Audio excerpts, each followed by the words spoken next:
Both of you on tape or on camera. It's good to see both of your faces. Khanna, Congressman Khanna, tell us what it's like over there right now.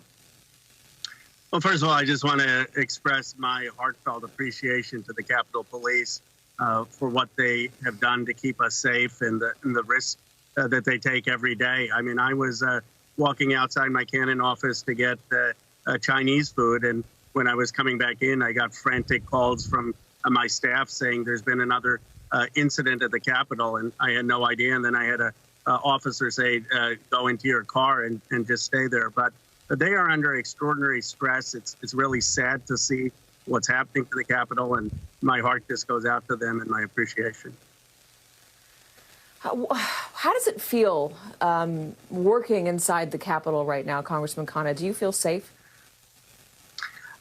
I mean, I do, as safe as one can feel in these circumstances. I feel safe largely because I know that we have a lot of Capitol Police and others who are trying their best. But I just think it's something broader than my safety. The question we have to ask is, what is happening in our country where we have people coming in trying to use violence and knives and arms into the heart of American democracy, the monument of American democracy?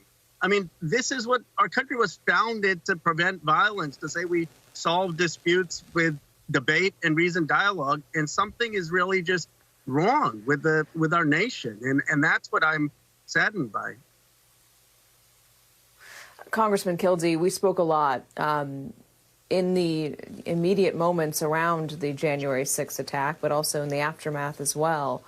A lot of the conversation, though, has moved away from who is responsible for what happened there. Do you expect that an incident like this, and again, we don't know motive, is going to dredge up a lot of those feelings and dredge up this conversation? Well, it certainly dredges up a lot of those feelings for me. Those same Capitol Police officers that put themselves in harm's way today quite literally saved my life on January 6th. So it brings that back. I'm glad to be on with you. I'm glad to see that my friend Khanna is safe. But as he said, something's going on in this country that isn't right. That Capitol building is supposed to be the place where we bring every possible view under that dome to reconcile our differences peacefully. And we certainly have every perspective represented right now, especially. For some people, apparently, that's not good enough. Having a voice is not good enough. They want to take matters into their own hands, and as happened on January 6th, try to have their way by disrupting the democratic process. Now, I was looking forward to having those barriers come down. I was so happy when the external barrier was coming down, and now I wonder if this will just be a season of political violence or if this becomes our new reality. I sure hope not, but it feels like it might be. Let me ask you, should those barriers come down? Do you want to see that fencing come down so people have access to the Capitol grounds again? Or do you want to see more fencing go up and more barriers go back to where they were along the perimeter of the Capitol, blocking off traffic from the streets surrounding the Capitol? I mean, obviously, in the moment we're in, we've got to make sure that we have security, not just for members of Congress, but there are thousands of people who work on our staffs every day. As you know, people reporting on the activities of Congress who are at risk. So we have to make sure that in this moment we're safe. But absolutely, I want to see those barriers down. I want to see busloads of eighth graders showing up on the steps of the Capitol again. That's who we are.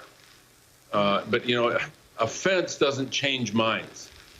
We've got to figure out a way in this country, and it's going to take all of our voices to not excuse or rationalize this behavior as somebody pathetically, as Ron Johnson may have done. That's pathetic. We can't allow that. We've got to deal with this, but we cannot fence ideas. And we have to deal with this at its root cause. And that is that there's this acceptance in some quarters of this dangerous and irrational behavior, and that has to stop. And again, I know we're all talking about the emotions and the security and just the general sense of what life is like now surrounding the Capitol because of what happened on January 6th. But again, we don't yet know motive for what happened here, so we need to underscore that. We hope more is going to come out at this 2:45 p.m. briefing. We do not expect that there's going to be more on the motive because that investigation takes time. Unless somebody's wearing a sign on their chest that says, here's why I'm doing something, you rarely are going to get this in the moment. Congressman Khanna, I do want to pose that same question to you about security, though. How do you feel about the fencing and what is currently the precautions that are currently being taken around the Capitol?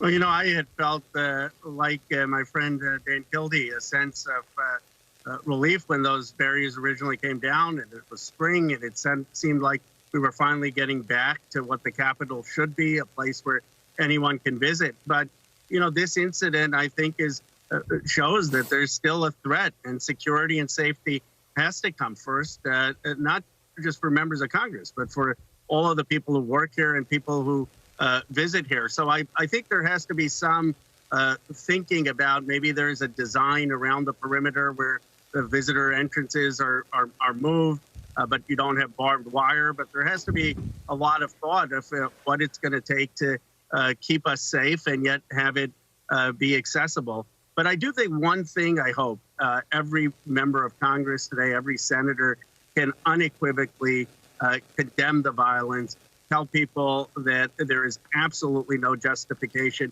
I mean, if we could just get every member of Congress and senator to say something that basic today, maybe we can start to heal this country. Congressman Khanna.